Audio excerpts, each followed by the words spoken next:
Arya, have you seen my— Oh, she stopped, her gaze fixed on something in my hand. My heart lurched. It was the passport. I'd forgotten to put it back in its hiding place. What's this? She asked, her voice dangerously calm. Think, Arya. Think. It's it's for a school trip, I stammered, my mind racing. We're going to France next month. My mother's eyes narrowed. France? I don't recall any school trip to France. My heart was about to jump out of my throat, but let's rewind a bit. Another day, another fashion show curated by my beloved parents, I thought, staring at my reflection. The dress staring back at me was a masterpiece of beige floor length, high-necked, and about as exciting as a tax audit. Modesty is next to godliness. They chirped when they bought it, conveniently forgetting that godliness probably wouldn't be caught dead in this thing. Life in my cage was a carefully choreographed performance. Every move, every word, every thought, or so they believed, was scrutinized, analyzed, and often outright rejected. My phone was a relic from the pre-social media era. No internet access, just calls and texts, all monitored, of course. My friends were, they were carefully vetted acquaintances, chosen more for their parents' social standing than any actual compatibility with me. Conversations revolved around approved topics: the weather, the latest stock market report, as if I cared, and the virtues of, you guessed it, modesty. The doorbell rang, shattering the beige-induced trance. The mail, I muttered, knowing exactly what that meant. My university application results. My heart did a little flutter kick, a dangerous spark of hope igniting in the carefully controlled environment of my existence. Downstairs, my parents were already dissecting the mail. My mother, ever the picture of serene control, held a thick envelope with a prestigious crest. Arya, darling, you have a letter from, the University of London? Her voice dripped with suspicion, like I'd personally conspired with the university to undermine their authority. My father snatched the letter.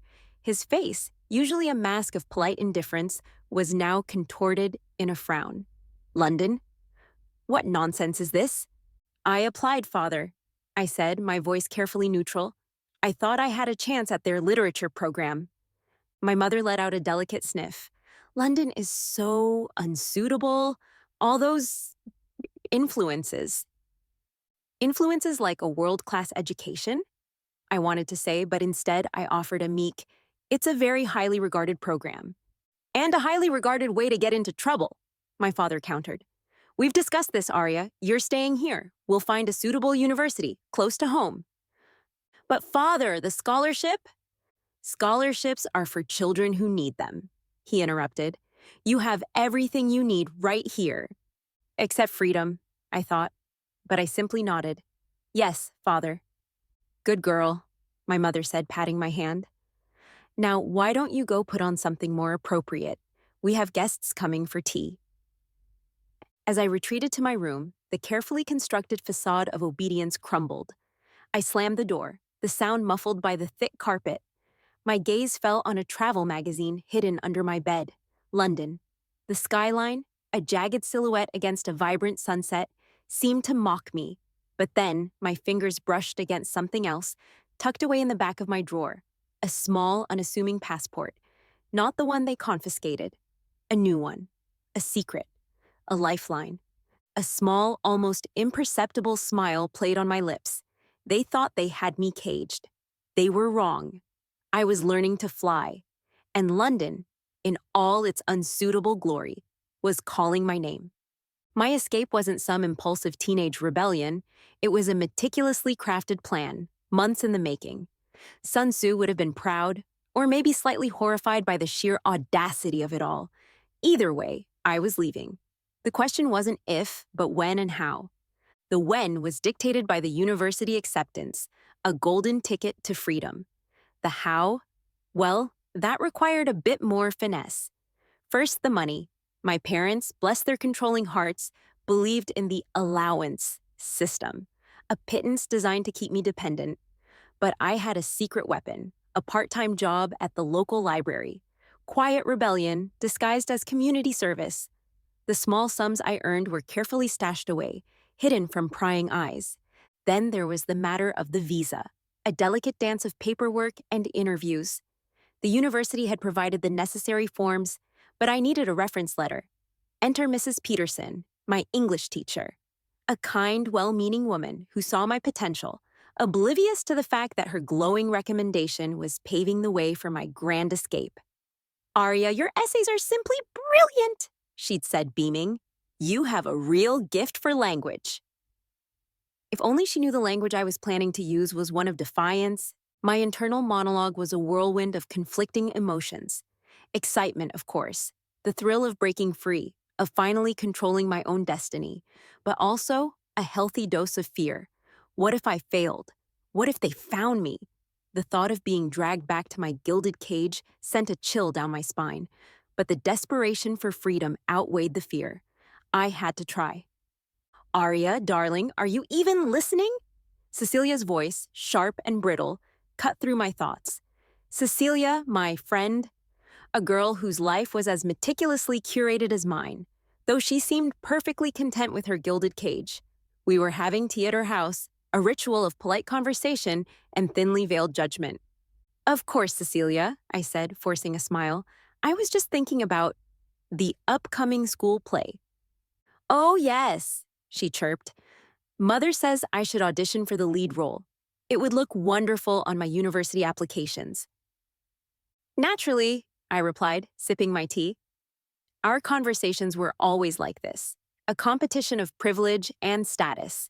I often wondered if Cecilia even knew me, or if I was just another prop in her perfectly arranged life. Later that evening, in the solitude of my room, I finalized the last details of my plan. The flight was booked. A one-way ticket to London. The date was set. A knot of anxiety tightened in my stomach.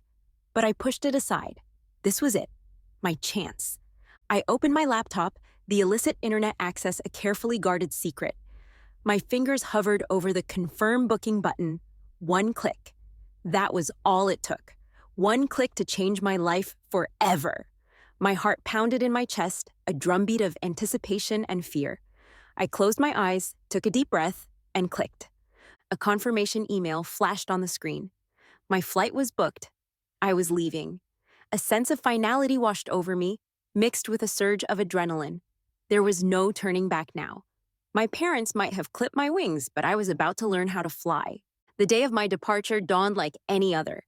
Sunlight streamed through my window, illuminating the beige prison I called my room.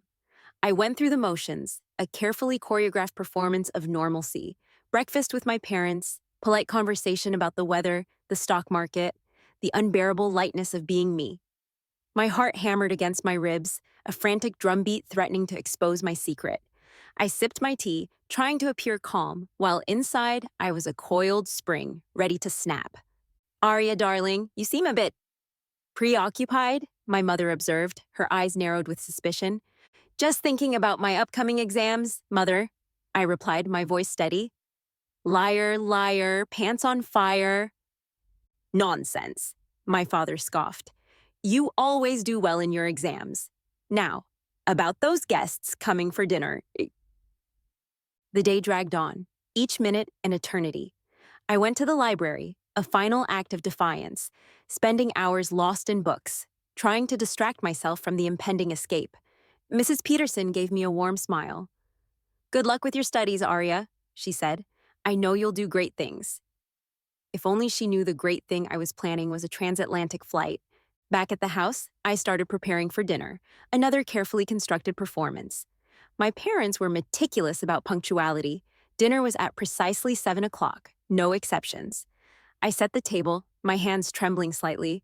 I could feel their eyes on me, scrutinizing my every move. Just as I was putting the finishing touches on the table, my mother entered the room. "Arya, have you seen my—" "Oh?" She stopped, her gaze fixed on something in my hand. My heart lurched. It was the passport. I'd forgotten to put it back in its hiding place. "What's this?" she asked, her voice dangerously calm. "Think, Arya, think." It's for a school trip," I stammered, my mind racing. "We're going to France next month." My mother's eyes narrowed. "France? I don't recall any school trip to France." "It's a surprise," I said, forcing a smile. Mrs. Peterson is organizing it. She wanted to talk to you about it later. My mother looked at me for a long moment, her expression unreadable. Then she shrugged. Well, put it away. You know your father doesn't approve of these spontaneous excursions. I breathed a sigh of relief, my heart still pounding in my chest. Close call. Too close. I quickly tucked the passport back into its hiding place. Finally, 7 o'clock arrived. Dinner was a tense affair. My parents talked about their usual boring topics, while I picked at my food, my mind a million miles away. As soon as dinner was over, I excused myself, claiming a headache. Another lie. But they didn't question it. They were too busy discussing their own important matters. In my room, I packed my small suitcase, my hands moving quickly and efficiently. Everything was ready. The passport, the flight confirmation, the small amount of cash I'd saved. I wrote a note. Not an apology, but a declaration of independence. You tried to control me. You tried to clip my wings. But you failed. I'm free now. Don't try to find me. I slipped the note under my bedroom door, took one last look around the room that had been my prison for so long, and then I slipped out the window. The night air was cool against my skin. I ran, my heart pounding in my chest, the sound of my footsteps echoing in the silence. I didn't stop running until I reached the airport. The airport was a blur of lights and sounds. I checked in, my hands shaking slightly. I went through security, my breath held tight, and then finally, I was on the plane, looking out the window as London's lights twinkled below. A wave of relief washed over me, mixed with a surge of fear. I was free, but I was also alone, in a strange city with no one to rely on but myself. What if I failed? What if I couldn't make it? The doubts gnawed at me, but I pushed them aside. I had come this far. I wasn't going to turn back now. I was Arya, and I was finally in control of my own destiny. The future was uncertain, but for the first time in my life, it was mine. Chapter 4. London Calling. Touching down in London was like stepping into a different world. The sheer scale of the place was overwhelming. Towering buildings scraped the sky, dwarfing everything I'd ever known. The noise was a cacophony. Car horns blaring, buses rumbling, people chattering in a multitude of languages. It was a sensory overload, a stark contrast to the quiet, controlled environment I'd left behind. Terrifying? Absolutely. Exhilarating? Even more so. My first task was to find my hostel. I'd pre-booked a room online, a small act of rebellion in itself, using my carefully accumulated savings. Armed with a map and a vague sense of direction, I navigated the labyrinthine streets, my suitcase bumping along the cobblestones. I got lost, of course, more than once, but eventually I found it. A small, unassuming building tucked away in a quiet side street. Checking in was a surreal experience. For the first time, I was completely anonymous. No one knew my parents. No one cared about my social standing. I was just Arya, a girl with a suitcase and a dream. The hostel room was small and basic, but it was mine, my first taste of true independence. The next day, I attempted to find my university. Armed with a map and a schedule, I set out, only to discover that London's public transportation system was a complex puzzle I hadn't yet mastered. I ended up taking the wrong tube, getting off at the wrong stop, and wandering around for hours, feeling increasingly lost and overwhelmed. My carefully constructed confidence was starting to crumble. Just when I was about to give up and crawl back to the hostel, defeated, I stumbled upon a small cafe near the university. A group of students were sitting at a table outside, laughing and talking animatedly. Hesitantly, I approached them. "Excuse me," I said. "I'm looking for the University of London. Am I close?" They looked up, their faces friendly and welcoming. "You're practically there," one of them said, a girl with bright pink hair. "We're students. Come join us. We'll point you in the right direction." And just like that, I was part of their group. They were international students from all corners of the globe: France, Brazil, Japan. Their backgrounds were so different from mine, their experiences so varied. But they were all united by one thing: a desire for freedom, a thirst for knowledge, a willingness to embrace the unknown. We talked for hours, sharing stories, laughing at our cultural misunderstandings. They were open and accepting, a stark contrast to the judgmental, controlling environment I'd come from. For the first time, I felt like I belonged. That evening, we all went out for dinner. The food was exotic, the conversation lively. I found myself laughing, truly laughing, without the shadow of fear or judgment hanging over me. As I sat there, surrounded by these newfound friends, a tentative smile spread across my face. London was daunting, challenging, and utterly overwhelming. But it was also a place where I could be myself, a place where I could finally breathe. And for the first time in a long time, I felt a flicker of hope. Maybe, just maybe, I could build a new life here, a life of my own making. London, it turns out, wasn't all afternoon tea and crumpets. Who knew? Apparently, freedom comes with a side of rent, bills, and the soul-crushing realization that those cute vintage boots I'd been eyeing were officially out of my budget. My carefully curated escape fund was taking a serious hit. Who knew surviving on your own was so expensive? Note to self, add rob a bank to the to-do list. Just kidding. Mostly. Desperate times called for desperate measures. Waitressing at a pub where the clientele seemed to primarily consist of rowdy football fans and overly affectionate couples? Check. Tutoring a high school student whose understanding of Shakespeare could be charitably described as vague? Check. Walking a fluffy white Pomeranian named Princess Fluffybutt III, seriously, whose main interests in life were sniffing lampposts and judging passersby? Check, check, check. My feet ached, my brain was fried, and I smelled faintly of dog biscuits. But hey, at least I wasn't wearing beige. Speaking of not wearing beige, my motley crew of international friends were a welcome splash of color in my life. Isabelle, the French artist, was a whirlwind of passion and paint splatters, convinced that her next masterpiece would be discovered on a random street corner in Shoreditch. Kenji, the Japanese tech whiz, spoke mostly in code and caffeine, his fingers permanently glued to his keyboard. And Carlos, the Brazilian musician, could charm the birds out of the trees with his guitar and his smile. We were a strange bunch, united by our shared escape from, well, let's just say overbearing circumstances. They were my chosen family, the kind of people who'd help you hide a body, or at least help you figure out the London Underground map. The fear that had been my constant companion was starting to loosen its grip. Okay, it wasn't exactly gone. It was more like that annoying house guest who overstays their welcome, but eventually gets the hint and leaves. I was still a work in progress, but I was starting to feel, dare I say it, confident. Maybe escaping my parents' clutches hadn't been such a crazy idea after all. Then there was Leo. I'd met him in the university library, of all places. He was sprawled across a table, surrounded by books, looking like a slightly disheveled literary hero. Naturally, I tripped over his backpack and sent his carefully constructed stack of books tumbling to the floor. "Well, that's one way to make an entrance," he said, his eyes twinkling with amusement. "Sorry," I mumbled, scrambling to pick up the scattered books. "I'm not usually this clumsy." "No worries," he grinned. "It takes a special kind of talent to create such chaos." "Talent is my middle name," I retorted. "Actually, it's Marie, but we can pretend." And that's how it started. Witty banter, sarcastic comments, and a shared love of literature that quickly morphed into something more. He was studying law, which meant he was basically a professional arguer, and I'd had years of practice debating with my parents, so we were pretty evenly matched.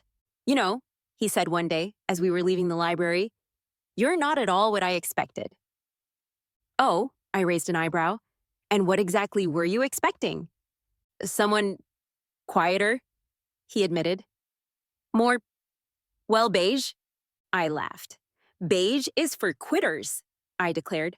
"I'm all about the vibrant hues of rebellion." He grinned. "I like the way you think." And in that moment, as we walked down the street, the London skyline stretching out before us, I felt something shift.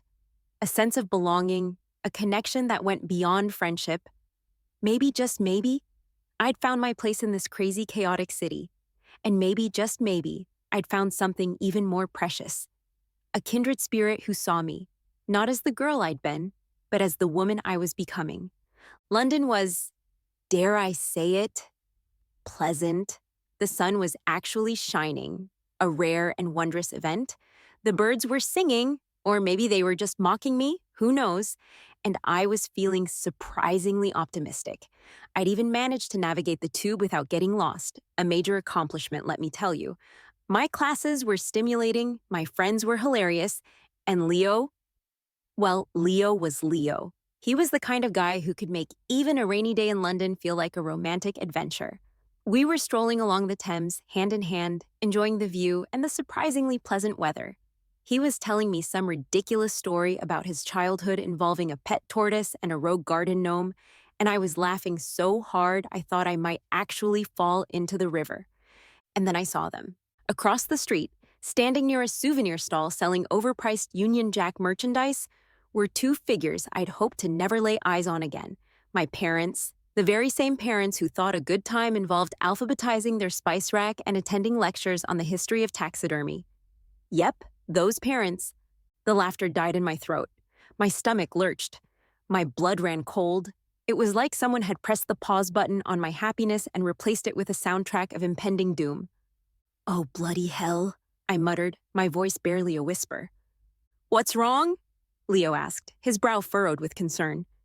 "Just look," I said, pointing across the street. He followed my gaze and his eyes widened in alarm. "Are those—" "Yep," I confirmed, my voice flat.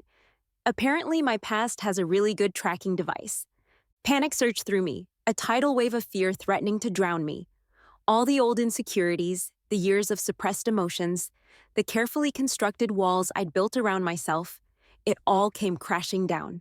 My legs felt like lead, my stomach churned, and my hands started to tremble.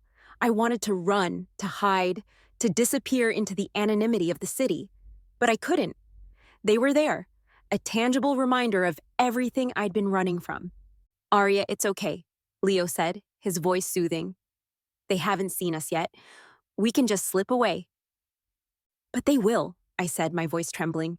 "They always do." He took my hand, his grip firm and reassuring. "Then we'll face them together. You're not alone in this." His words were a lifeline, a small beacon of hope in the darkness. I took a deep breath, trying to calm the frantic beating of my heart. He was right. I wasn't alone. I had Leo, my friends, and a newfound strength that even my parents couldn't take away. We slipped away unnoticed, melting into the crowd. But the fear lingered, a dark cloud hanging over my newfound happiness. I knew this wasn't over. This was just the beginning. The inevitable confrontation was looming, and I wasn't sure I was ready for it. Later that evening, I confided in my friends, pouring out my fears and anxieties. They listened patiently, offering words of comfort and support. "Don't worry, Arya," Isabel said, her French accent thicker than usual. "We'll be there for you. We won't let them take you back." "They have no power over you here," Kenji added, his voice quiet but firm. "We're your family now," Carlos said, his eyes filled with warmth. Their words were a balm to my wounded spirit. I wasn't alone in this. I had people who cared about me, who would stand by me no matter what. And with their support, I knew I could face whatever challenges lay ahead. As the night wore on, the fear gradually subsided, replaced by a steely determination. I wouldn't let my parents ruin my newfound freedom. I wouldn't let them drag me back to the life I'd escaped. I was stronger now, more resilient, and I was ready to confront them, to finally break free from their control once and for all.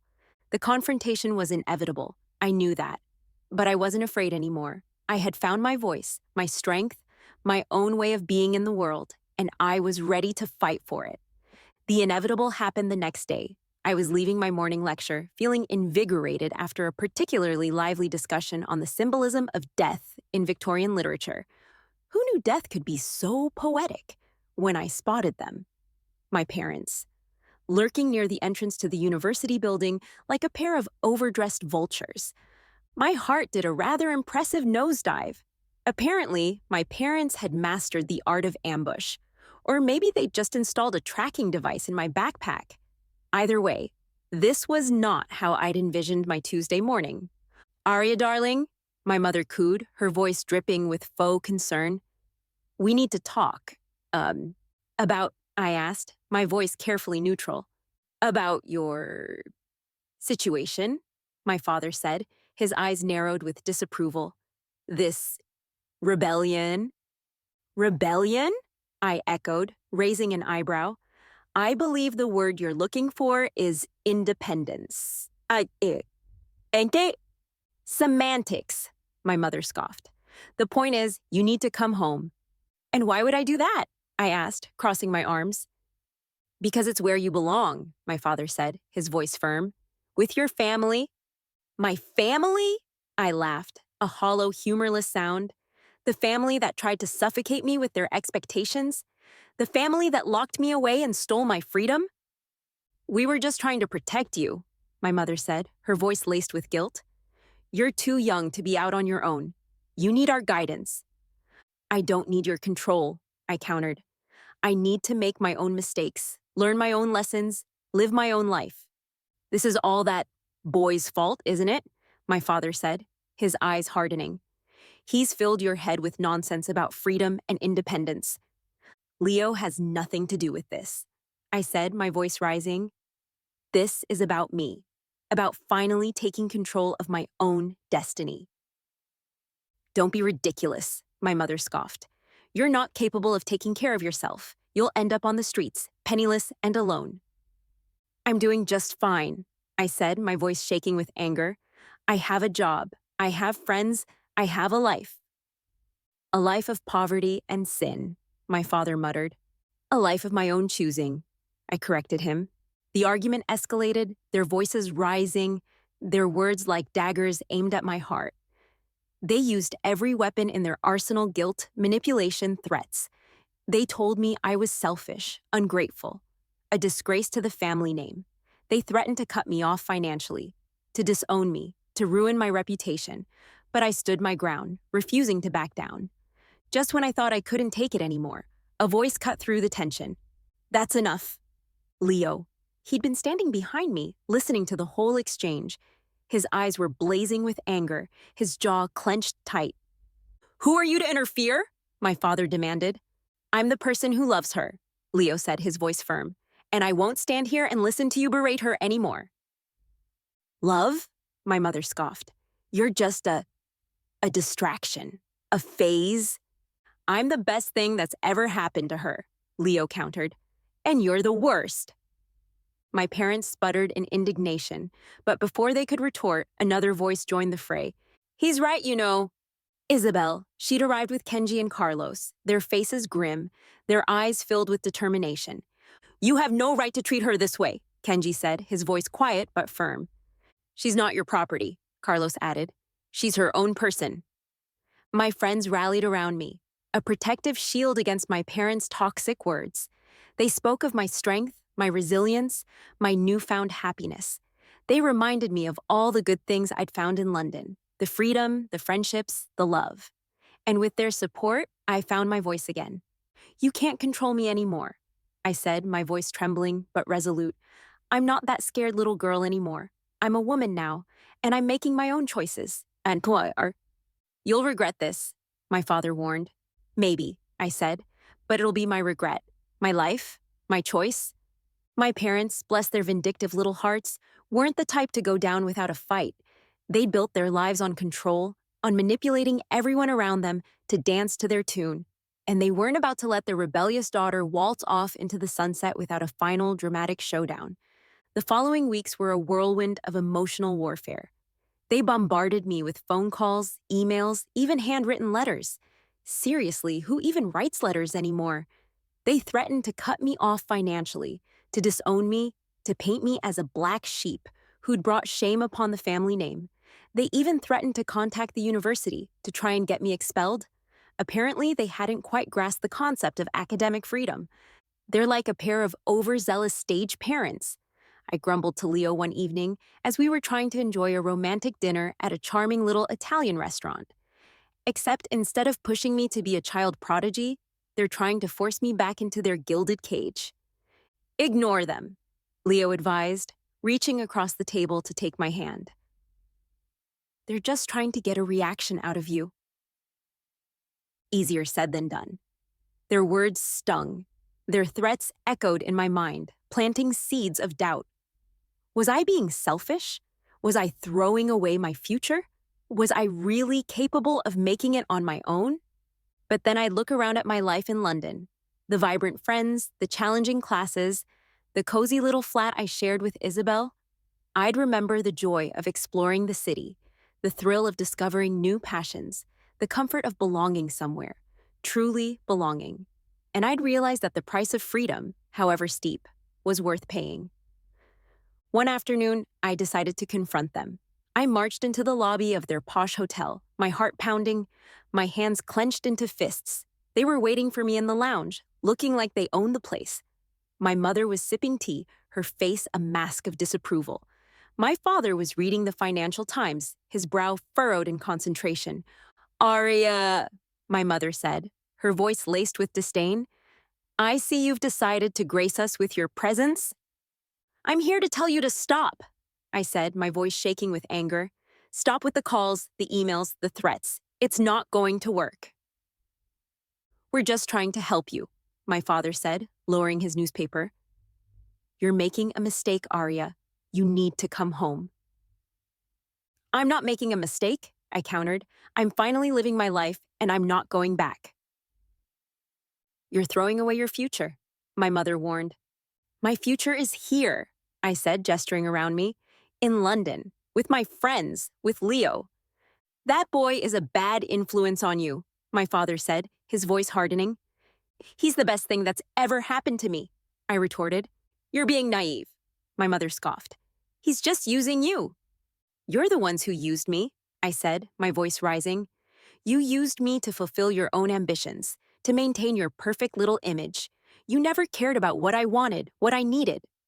"That's not true," my mother protested. "Then why did you lock me away?" I demanded. "Why did you try to steal my dreams?" They had no answer. They just sat there, their faces pale, their eyes filled with a mixture of anger and shame. And in that moment, I realized something. They had no power over me anymore. I'd stripped them of their control, exposed their manipulation for what it was. "I'm not your puppet anymore," I said, my voice strong and steady. "I'm not your property. I'm my own person, and I'm choosing my own life." "You'll regret this," my father warned. "Maybe," I said, "but it'll be my regret, my life, my choice." And with that, I turned my back on them, walking away without a backward glance. I didn't look back, but I could feel their eyes on me, burning into my skin. But their gaze no longer held the power to wound me. I was free, finally truly free. The aftermath of the confrontation was like the calm after a storm. A strange, unsettling quiet descended upon my world. The constant barrage of phone calls and emails ceased. The threats and manipulations evaporated into thin air. My parents, defeated and deflated, retreated back to their perfectly manicured world, leaving me to pick up the pieces.